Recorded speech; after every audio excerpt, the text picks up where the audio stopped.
It's the Wrestling Caucus. I'm Peter A. I'm Smiley Arriaga. And you can listen wherever you get podcasts. You can follow us on socials, Twitter, at Wrestling Caucus, Instagram, at The Wrestling Caucus. No point in plugging Facebook anymore because I deleted it off my app, off my phone, so I don't care. Don't you mean Meta? Oh, that's right. I forgot. You changed the Meta. Has that gone to fruition yet? I don't know, and I don't care. I checked my phone for a second, like, oh, there's no logo change. Well, I deleted the app on my phone, so I don't, Oh, you did? Oh, that's smart. Yeah. Oh, good. I just don't use it. Anyway, there's a whole lot to talk about in the world of wrestling, but I want to start with Big E. Yeah. Because he was on the Breakfast Club recently, and the Breakfast Club is probably one of, if not the biggest radio show in the country right now. And the fact that the Breakfast Club, three people who aren't wrestling fans, they got the WWE Champion to come on the show. You watched the interview? It was a great interview, yeah. Like, I think Envy mentioned that Angela Yee's a husband or boyfriend. Yeah, her boyfriend. Yeah, is a huge wrestling fan. Yeah, and they know the New Day. And I know Charlamagne, he knows Brock Lesnar and Undertaker, obviously. He's obviously the biggest fan out of all of them. So he talked about the Four Horsemen, You know, he gave them Donkey of the Day for when Lesnar beat Undertaker. That's only the tip of the iceberg. But anyway. Yeah. Do you think Big E coming off the Breakfast Club interview? Do you think that? Because the Breakfast Club is nationally syndicated, do you think the people that listen to the Breakfast Club will watch wrestling because of the Big E interview? Do you think? Well, I don't know if they're going to like what they see, but if I'd never watched Raw and SmackDown and I see Big E in that interview, I'd be like, wow, this guy must be part... I would think wow, this guy must be part of a really professional company. This guy really come across like a really cool... Not only a really cool guy, but a freaking professional. And it was a great interview. It was so cool. Him and Angela, you were talking about the island that I think his family's from. Yeah, that was beautiful. And he also he gave flowers to Bianca Belair, which is great. Another top black woman in WWE right now. So I think that it only makes sense for Bianca to be next on the Breakfast Club. Now that would be a phenomenal interview. And I love how Big E was talking Montez Ford too. Yeah, both of them. That would be a great interview. Oh my God. Just bring the Street Profits, man. Yeah. That would be a great interview. These guys are awesome. Yeah, so it's like those two, especially with Bianca, she's just herself. Biggie was like, she's herself. Like how she is on WWE TV is how she is in real life. I think that's great. That's a great way to make your company, especially the top black people in your company, look really good. And, if you want to hear the last episode of the Caucus, we were not favorable to WWE because for reasons. It's a big understatement. Yeah. So, but the thing is, watching this interview, I'm looking at it from a person who is not really a wrestling fan, right? Let's just say, clearly we're wrestling fans, but if I'm listening to that interview, not being a wrestling fan, after watching that interview, I felt like, hey, I want to watch this Big E guy because he came up so likable. And when he looks like $1 million and he's like, oh, this is the champion of WWE, this guy seems cool. I'll go watch it. You know what I mean? Like I said, you may not like the result of what you see. You might enjoy Big E when you see him. Because Big E's great. Even no matter what, all things aside, Big E is always great. He always puts his best foot in. Yeah. I tweeted this on the Caucus Twitter that Big E's interview on the Breakfast Club was the perfect example of how to essentially walk the company line, make your company look good without sounding like a clueless dork. You know what I mean? Like someone saying like Roman. Oh boy. Yeah. I mean, because half of that is half in character and maybe partially not, which I don't really care for. It was still goofy. It's just I read through it. It's just dumb. It's just little brothers, man. Right? Isn't that what he said or some bullshit? Whatever. It's just dumb. I don't even want to talk about it. It's just stupid. Big E went out there. You know what's funny? Seth Rollins was on Big Boy's show. And I don't know if Big Boy is a big wrestling fan. I never got to see that. It was pre-COVID. It was a very good... Seth Rollins came off as such a likable dude. And at that same time, he did some interviews where he talked about Jon Moxley. He was like, he's taking food out of my mouth. But I'm just saying, generally speaking, when Seth Rollins is who he is, he came off so likable in that Big Boy interview. Please, guys, just do interviews like that. You know what I'm saying? Just do interviews like that. Like real people? Yeah, just sound like a person. Just, I don't know. Whatever. Anyway, Big E's great. The Breakfast Club is cool of getting him on, and hopefully they get Bianca Belair or somebody else, or Will Hobbs or somebody from wherever, or Jonathan Gresham, any cool black wrestler. But anyway, I know Funhouse, the gaming channel, they got Scorpio Sky. really? Yeah. Oh, cool. That's cool. Yeah, he was on like a whole series of streaming videos with them actually. Yeah, a lot of cool things happening in Japan, and with the less popular promotions, both Pro Wrestling Noah and All Japan Pro Wrestling. So I guess we can start with Noah. The GHC title match. It was Marufuji and Nakajima So you saw it, right? How was it? Yeah, Naomichi, Marufuji, and Kashu. I said the names already, dude. Oh, you did? You saw the match? Yeah, I did. What happened? Was awesome. Well, freaking Nakajima and Marufuji kicked the absolute crap out of each other, and I mean that literally and figuratively. It was like I haven't seen like a lot of Nakajima until like I guess like one thing I guess like one of the positives from this whole pandemic is like I actually got to like see a lot more of Pro Wrestling Noah, and seeing Nakajima, like I see very few guys, probably other than Bryan Danielson, who like kick or like strike with the intensity that he does. Like this guy's like a believable like athlete, and like you believe that he's really kicking the crap out of like people. And I can say the same thing for Marufuji, who's despite he's like Marufuji's been in the game for a while.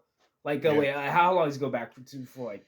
He goes back like what 15, close to 20 years, and he's not an old guy. He's like 41, 40. He's like probably he's a young man in wrestling now. But I think it's really cool because we were talking about this with Elton, like Noah has a lot of like veterans on top, like guys that have been around, like Go Shiozaki, who's like in his early 40s, late 30s, I think. And he's been wrestling since like 2004. He's been wrestling forever. Even Nakajima now, he's in his he's 33. He looks like he's like a young 22. Man. He's just like the similar age. I think he's younger than Roman Reigns. Yeah. And he's been wrestling him and Go Shiozaki. They were tag team. They were a tag team together, and they came up together in Noah. So the sky is the limit for these guys. You know what I mean? Like it's like they're the present and the future. Like Okada in New Japan. Like he's a young guy, but he's been wrestling forever. Like these guys, like I love the fact, this is one thing that I love about wrestling now. Like there are guys and girls that are wrestling well into their 40s and 50s. Like Sting is in his 60s and they're still wrestling and alive.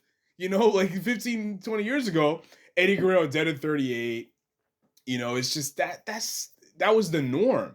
And now these guys are in the best shapes of their lives, and they're young. They've been wrestling a long time, but like there's no cap on like, okay, let's stop now. Like Ishii is still wrestling. Yeah, I mean, he's not that old, but like he's been. Yeah, Ishii's been wrestling forever too. Yeah, Suzuki, he's still awesome. Yeah, he's still great live too. I've seen him. He's in his 50s, and he comes from a shoot background. Yeah. And he's still doing his thing, Like Nakajima, and I can say this about Marufuji too. Like I know, like wrestling is their bag. You can say this about Okada and Naito and a lot of other Japanese wrestlers like Asuka and Ibushi. All these guys can be in movies. Yeah, they look like action figures. And plus, like men, like the way they move, the way like they like come across, like the way they carry themselves, like as athletes, like and as like just as like I don't say like performers or characters, but like as wrestlers, yes, like it's so awesome and believable. Like it's so fun to watch these guys. Yeah. Like and yeah, Marufuji and Nakajima was amazing. There was like some amazing like one of my favorite spots in this match. Well, before you forget spots, the psychology in this match was insane. That's the theme. That's the thing here. It was insane. Like literally, like the first what felt like the first 8 or 10 minutes of the match, like they were just literally. Like the crowd was like silent, but because they were just like engrossed and like them just like having a stare down and like preparing to lock up.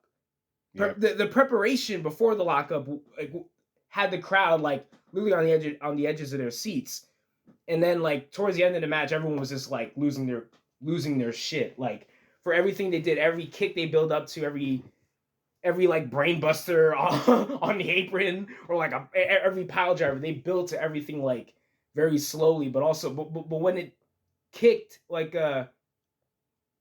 when it went into high gear, it went into high gear. Yeah, and you know the thing is about these, because we'll talk about the Triple Crown title match at All Japan in a minute, but like the GHC title and you know the Triple Crown title, like these main event matches, right? These are the smaller promotions in Japan, but they still have this high caliber, elite level main event matches that are not spot fests, right? And the biggest criticism before AEW started, you know, with Ring of Honor, PWG, etc., then you had WWE. And the whole rhetoric from WWE is like, and between some fans too, like, okay, the indie style is spot fest and you just move. Yeah, to a degree that is true. And, you know, WWE, they have their, you know, formulaic style where it's just, you know, the big move, kick out a finisher, big move, and then you hit the big, whatever it is. But it's like, it's two different styles. And the indie style is like, it was considered the style that doesn't draw money and you're in quote unquote bingo halls. In Japan, it's like, yeah, at least right now, right at this moment, 2021, even though in the past 10 years ago, Noah and All Japan were doing big arenas, the similar arenas to New Japan, and they were in some time periods they were drawing bigger houses than they were. But these guys are all wrestling at elite levels. At high, it's just COVID fucks anything up as far as like who can really draw. But it's like it's a shame that people aren't talking about these matches because these are literally some of the best matches of the year. Like period. Not you know it's fun. They look like believable like contests. They look like believable like they look like almost like Olympic level like events. And it's not just good moves. It's just like they're telling a story and it's you know it's elite level psychology. You know what I mean? It's why I like wrestling. I don't know. Anything else in the GHC title match before we go into All Japan? I wrote, can I kick it? No. Because I don't want any of these guys. I don't want any of these guys kicking me. At all. Yeah. You don't. If there's anyone who kicks harder than Bryan Danielson right now, it's Nakajima. And Marufuji. Yeah. Well, Marufuji's knees are what you got to watch out. We see, I would love to see Marufuji and Nakajima versus Bryan Danielson and Kenny Omega. The two like one guy with a great knee, another great kicker versus another guy with a great knee, another kicker. Yeah. And okay, so in All Japan, right, the Triple Crown title match, Jake Lee and Kento Miyahara. Kento Miyahara, I remember I found out about him through Dave Meltzer. And oh my God, he was right. Everything he said about this guy is just, you know, he compared Kento Miyahara to Tanahashi. At first, I didn't see it, but after this match, I saw it. Because Tanahashi is one of the best babyface wrestlers there is. He has one of the best comebacks there, of all time. Kento Miyahara is almost at that level. This Jake Lee, this guy was he came from behind like I've never seen. The fire he showed. This is how you make a comeback to me. They wrote the blueprint to come back. You know, and Jake Lee was, you know, he was getting heat on him, and Kento was selling. Then he does this incredible comeback. And then you think it's over. And then nope. And then more heat. He's working him over. And then at one point, Kento's guy, whoever he came out with, I don't know who he came out with, was this close to like calling it quits. And then they went to a draw. I was like, what was the time limit? Like, I think it was, I don't know. I think it was an hour or something like that. It almost went an hour. Yeah. It almost went 60. Yeah. It was crazy. And did I want to see the match at the end of the day? Absolutely. This match was brilliant. It was one of the best matches I've seen all year. I wish more people watch All Japan, aside from like the Fumi Saikos, the Dave Meltzers, and the Jim Valleys of the world, and Elton. You know what I mean? And us. More people should be watching this shit and talking about it. This is some of the best wrestling. Period. It's not good just for Japan. No, it's this match is just as good as anything on AEW, anything in WWE, anything in New Japan. Yeah. For real, honestly. Like the only match I've seen so far in AEW that can touch any of these matches is Danielson and Omega. Yeah, these are two guys. Really good. And that's not a slight on them. I'm just saying, like, no. Yeah. These are two guys who've wrestled, like, who have roots in Japan, right? Yeah. Right. Exactly. So, what are your thoughts on Jake Lee and Kento Miyahara? Oh, I didn't get to see. Actually, didn't get you to didn't see it? Match. No. Oh, okay. No, I was asking your thoughts, so I gave my thoughts on the. Oh yeah, right. Yeah, okay. But I will say, when you talk about comebacks, some of my favorite spots, or some of my favorite parts, despite the psychology in like a lot of Japanese matches, are like the comebacks. Like when we saw Okada and who did Okada beat for the title at MSG? It was Jay White. Jay White, yes. Yeah. My favorite part in that match, Okada was flat on the floor. He was like out from some move that Jay White gave him. Jay White ran the ropes, and by the time, even before Jay White even hit the ropes, before he can ricochet back, Okada was already in the freaking air and caught him with this insane dropkick, and everyone the arena exploded. Yeah. And everyone, despite the fact that we were all waiting to catch our trains. Yeah. that was the most explosive. No, I was in no rush to leave that show because that show was history. It was historic. But anyway, comebacks are. Man, let me tell you. Listen, matches. Psychology is everything in wrestling. You can't just do a bunch of stuff and then I'm supposed to just care. You can't tell me there's people throughout the whole world and in America have a bunch of good matches. You know how many good matches I've seen that are good matches, but at the end of the day, do I care? Or remember? Do I remember? Nope. I remember. We'll talk about Ring of Honor later because they're in the news recently. Yeah. And it's not really for good things. Me and Elton went to this wrestling show about 10 years ago. And after, I didn't really want to, but I just went along anyway. We all went to Applebee's. Somebody asked me, what'd you think of the show? I had nothing to say because I did not remember anything from the show. I paid money. I sat and I watched the show for 3 hours. I didn't remember a motherfucking thing. I didn't remember anything on that show. I don't remember anything from the show. I remember Best in the World, clearly. It was such a great show, top to bottom. But the show I went to after that, I don't remember a motherfucking thing. I think it was it wasn't Final Battle. I think it was Final Battle. Yeah, I went to Final Battle. Yeah, I don't remember 2011. It was whatever. But I just remember it. But anyway, psychology means everything. You got to sell. You got to tell a story, or else who gives a shit? That's it. Ring of Honor. Yeah, it's not looking good. So they recently announced that they're going to take a break. What's it? Final Battle's their last show until Q1 2022. They're taking their first quarter off. They're coming back April. April is Q2, is the second quarter. So I think they're coming back WrestleMania weekend and where, so, and what's, anybody just seeing that, just hearing that, it's like, okay, fine. But actually, no, because in the past, when WCW was apparently supposed to go on have a break, they were going to go, this is season finale. The last episode was apparently was before a break? No, they were teasing okay, they're going to do a season finale and come back and do everything new, but nope, all fell apart. What really kind of made me kind of scared was the fact that they announced that the contracts, they released all the contracts. So they're going to pay everybody out through the end of the year or whenever their contracts expire. But as of right now, they are free to work wherever they want to work, which is really worrying. And Sinclair didn't release, didn't let go of their, they still have a TV deal. There's rumors that the library is going up for sale. I don't know. What are your thoughts on all this, Smiley? I mean, I what are you going to show on TV until reruns or something like that?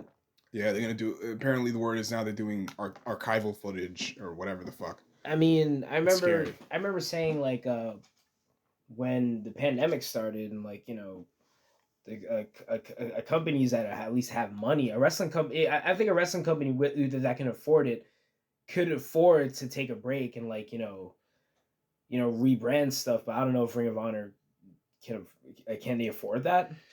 You know, the Sinclair is their parent company. It doesn't seem like, you know, they've been putting a whole lot of effort to make Ring of Honor competitive with any other promotion. Um, the last really big thing they did, at least even pre-COVID, was the Garden Show with New Japan, and that show sold out with the idea that the Elite was going to be there, and all you know, Okada, Tanahashi, Naito, In they're New huge, Japan. and New Japan itself as a brand, you know, because New Japan's been at the Garden not for a long time, but they've been there. There's history there, so. But Ring of Honor does not didn't have that like at all. Like the thing is, with Ring of Honor. Okay, let me just say this before I come down on Ring of Honor. This is sad, right? Ring of Honor is not going away yet. We don't know. We don't know what's going to happen. That's the thing. We don't know. But the fact that Ring of Honor hasn't been able to like pick up steam, like All In should have been like Ring of Honor is up and running, but it wasn't. You know what I mean? Like the momentum fell apart. These guys started their own company.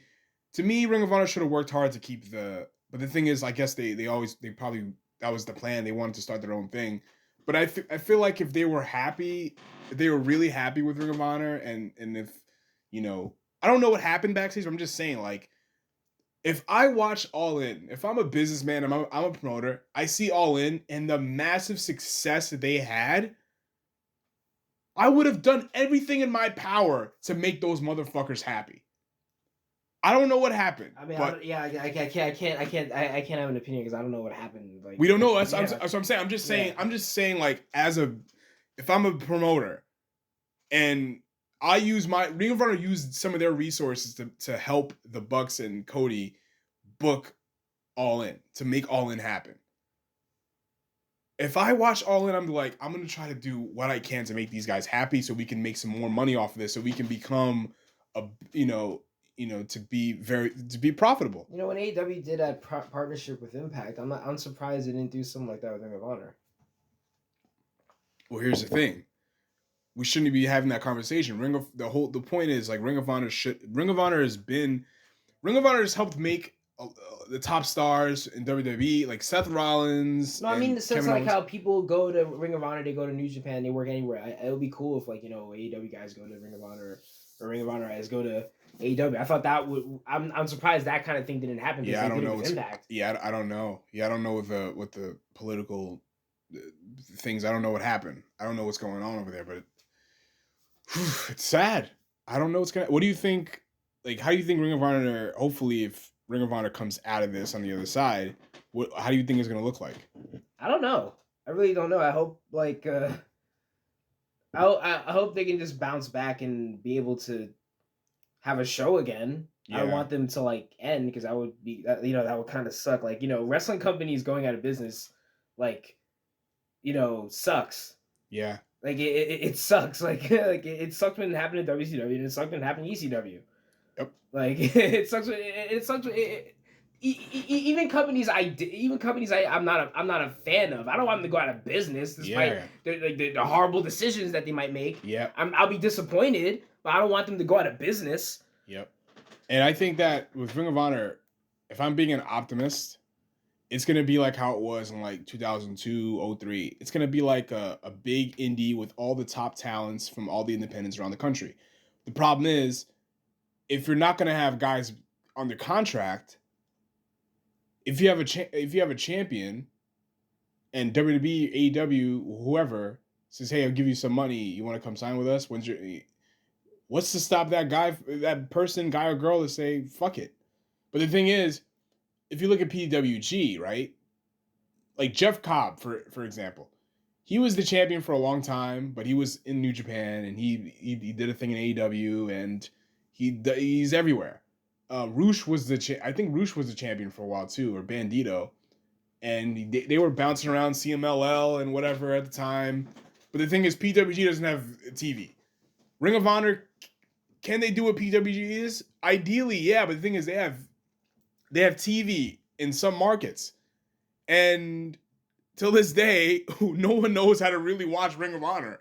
Ring of Honor is on TV, but they're only in certain markets. They're not new.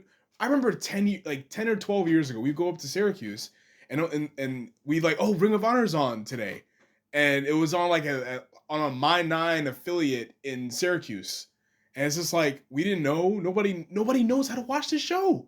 Nobody knows. I don't even know what channel it's on. Yeah, I think they were on Fight. You can watch them on Fight for an hour, and nobody knows. It's like they had no. They're owned by a company that operates television, but their television footprint is like minuscule. It's sad. That's really sad. So I don't know what that's gonna look like. You know, that's the best case scenario. They're like, they'll be the Super India, as they're saying now. But at the same time, when you have TV, I don't know how that's gonna fare well for them. You know, how is that gonna help your viewership? Let's say if one guy's your champion, but then that guy, you know, he goes signs somewhere else, and then that guy's gone, and then it's I don't know what's gonna happen, but I don't know. Best case scenario, they're able to operate and make some money and pay people. That I don't know. We'll see. It's sad though. It's really sad. Yeah, It's unfortunate. I don't want this company to go out of business. That would kind of suck. I remember the first Ring of Honor show I ever watched was Best of the World 2011. That was with Davey Richards and Eddie Edwards for the world title. That pay per view, that was my first Ring of Honor show ever. It was which I think is a hell of a way to start. Yeah, it was amazing. Yeah, and you know what? The thing is with Ring of Honor, and yeah, we're seeing a lot of people. I see a lot of people on the internet sharing their love for Ring of Honor, and I'm not about to say where were you before. No, because that's no. You know, I'm the last person to be saying that at all. That's not a conversation now because, to be honest, Ring of Honor was not must see. It wasn't. I watched Best in the World. I saw some good stuff, but at the end of the day, I didn't feel compelled to watch another show. I mean, there was a period where they're doing some amazing stuff. Like, like Danielson McGuinness, that was Danielson and Takeshi Morishima. Like, there's some amazing. I'm saying like no. I'm saying recently. Oh, recently. Oh, no. Look, after watching fucking Bryan Danielson and Nigel McGuinness, I'm like, yeah, I wanted to see the next show. You know? Oh, yeah, you're talking about recently. Yeah, I'm talking about right now. Okay. I watched the show is not top to bottom. The show is not must see. I saw good matches. I'm like, I'm not fully convinced that I should watch the next show. The last thing I remember, seeing anything Ring of Honor was PCO coming out. That was cool. That was at the Garden. But the thing is, I remember they had that invasion angle with Enzo and Kaz, and it was just stupid. I didn't give a shit about it at all. I didn't care. That's his thing. Make me care. We were just talking about All Japan, Jake Lee and Kento Miyahara. After watching that match, I want to see the next fucking match. You know, those guys came across as superstars, especially Kento Miyahara. In Ring of Honor, there's not a lot of people that come across like that. Roosh, Bandito, they come off as mega stars. I'll always make time for a no main event. for a really good but these guys, Ring of Honor had no star power. You know, the biggest stars they ever had are elsewhere. The biggest stars they ever had outside of the Bucks but they formed their own promotion, and then Kevin Steen and El Generico. They have the Briscoes still, don't they? No. Ring of Honor. No, they don't. Oh my God! Wait. Remember, they let everybody go. Oh yeah. They don't have anybody anymore. They don't have anybody anymore. Everyone's gone. Yeah. Everybody. Yeah, the Briscoes were the last guys, but because those guys were loyal to the. They were amazing, but top to bottom, that show as a full card, it wasn't it's again. I don't want any promotion to go out of business, but if you come back, you got to give me a reason to watch the show. Of all promotions to go out of business, this one. Yeah, the show's the promotion called Ring of Honor. God, that sucks. Sad. But I hope things work out well. I hope. All we can do is hope. Yeah, that's it. I guess that's it. So this has been the Wrestling Caucus. I'm Peter A. And Smiley Arriaga. I actually say that clearly now. Yeah, and happened before. You can listen to the Wrestling Caucus wherever you get podcasts, and you can follow us on socials at Wrestling Caucus Twitter, at the Wrestling Caucus on Instagram. We have Twitter?